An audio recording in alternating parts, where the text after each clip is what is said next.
সাদাত হোসেন সেলিম, নতুন রাজনৈতিক দল জাতীয় নাগরিক পার্টি যেমনটি বলছে বাংলাদেশে ভারতপন্থী বা পাকিস্তানপন্থী রাজনীতির কোনো ঠাঁই হবে না।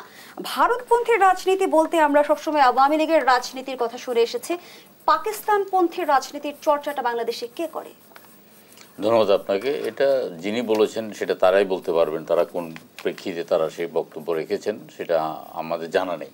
মানে তারা কোন পন্থী রাজনীতি করে, আমরা বাংলাদেশপন্থী রাজনীতি করি, আমরা আমাদের নিজেদের কথা বলতে পারি। গতকালকে তারা একটা নতুন রাজনৈতিক দল ঘোষণা করেছেন। আমি তাদের সেই ঘোষণা অনুষ্ঠানে উপস্থিত ছিলাম একজন আমন্ত্রিত অতিথি হিসেবে। তো আমি দেখেছি যে জুলাই গণ অভ্যুত্থানের সামনের সারি থেকে যারা নেতৃত্ব দিয়েছেন তাদের নেতৃত্বে রাজনৈতিক দল গঠন করা হয়েছে। তাদের নেতৃত্বে রাজনৈতিক দল গঠন করার প্রেক্ষিতে অনেকগুলো প্রশ্নের জন্ম দিয়েছে। মানে অনেকগুলো আপনার বিষয় সামনে চলে এসছে। প্রথম কথা হলো যে তাদের এই রাজনৈতিক দল গঠনের সাথে সাথে আপনার বর্তমান যেই তত্ত্বাবধায়ক সরকার বলেন, অন্তর্বর্তীকালীন সরকারকে বিতর্কের মধ্যে ফেলে দেওয়া হয়েছে। কারণ ক্ষমতা থেকে আপনার গিয়ে আবার ক্ষমতা থেকে পদত্যাগ করে রাজনৈতিক দল গঠন করা, এটা অলরেডি কিংস পার্টির একটা তকমা তাদের গায়ে লেগে গেছে। এখান থেকে তাদেরকে বেরিয়ে আসাটা অত্যন্ত কষ্টকর হবে বলে আমার কাছে মনে হয়। কারণ বাংলাদেশের সাধারণ মানুষ কিংস পার্টিকে আপনার সেভাবে গ্রহণ করতে কখনোই আপনার প্রস্তুত নয়। দ্বিতীয়তটা যেটা তাদেরকে যে সমস্যাটা মোকাবিলা করতে হবে সেটা হলো যে এই দলের মধ্যে আপনার সুবিধাবাদী আপনার যারা আপনার সরকারের কাছে বিভিন্ন রকমের পদলেহনকারী আপনার তারপরে বিভিন্ন দুর্নীতিবাজ সরকারি দলের তকমা গায়ে লাগানোর জন্য তারা সেখানে ভিড় করতে পারে।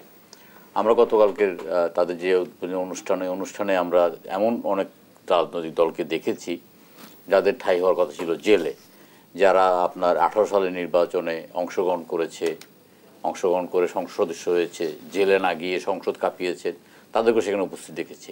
আবার অনেকগুলো রাজনৈতিক দল যারা কোনো আন্দোলন সংগ্রামের মধ্যে গত 15 বছরে সামান্যতেও কোনো ভূমিকা রাখে নাই, এমনকি জুলাই কোনো অভ্যুত্থানেও কোনো ভূমিকা রাখে নাই, তাদেরকেও দেখেছি। এবং তাদেরকে তাদের শত্রু মিত্র চিহ্নিত করতে হবে।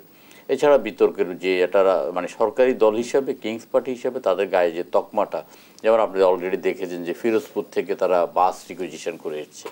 এবার আমরা যারা ছোট ছোট রাজনৈতিক দল করি বা 12 দলীয় জোট করি, আমরা মাঝে মাঝে জাতীয় প্রেস ক্লাবের সামনে, জাতীয় প্রেস ক্লাবের মধ্যে আমরা কিছু সমাবেশ করতে চাই। আমরা সেই সমাবেশ করলে 500-700-1000 লোকের আমরা একটা সমাবেশ করি। 500-1000 লোকের আপনার সমাবেশ করতে গিয়ে আমাদের জিহ্বা 2 হাত বেড়ে যায়, বুঝছেন না? সেখানে যে মানে যেই বিভিন্ন রকমের ব্যবস্থাপনার মধ্যে দিয়ে তারা ছাত্ররা এত বড় একটা অনুষ্ঠান, এত বড় একটা রাজনৈতিক দল করার পিছনে তাদের মানে আর্থিক সংগতিটা কোথায়, এটাও জনগণের মধ্যে প্রশ্ন এসছে। আবার ধরুন শহীদ আবু সাইদের ভাই বললো যে আমাদেরকে অন্তত একটা দাওয়াত দেওয়ার প্রয়োজন মনে করেন। এইসব বিতর্ক নিয়ে তাদেরকে আগাতে হবে। আমরা তাদের শুভকামনা করি, তরুণরা রাজনীতি করুক, রাজনীতি করে যদি রাজনীতির মাঠ বদলাতে পারে, রাজনৈতিক সংস্কৃতি বদলাতে পারে তাহলে খুবই ভালো কথা। তবে আমরা শুরুতেই যা দেখেছি যাতে বলতে পারি এটা একটা গতানুগতিক রাজনৈতিক দল হিসাবেই সামনের দিকে আগাবে। সরকারের কিছুটা পৃষ্ঠপোষকতা তাদের প্রতি থাকবে এবং সরকারের পৃষ্ঠপোষকতার কারণে সরকারের যেই ভাবমূর্তি সে ভাবমূর্তি পূর্ণ হবে। ইতিমধ্যে অনেকের মধ্যে দাবি উঠছে যে সরকারকে আবার পুনর্গঠন করতে হবে, সরকারকে তত্ত্বাবধায়ক সরকার বা অন্তর্বর্তীকালীন সরকারকে নিরপেক্ষতা বজায় রাখার জন্য, নিরপেক্ষ নির্বাচনের জন্য তাদেরকে ঢেলে সাজাতে হবে।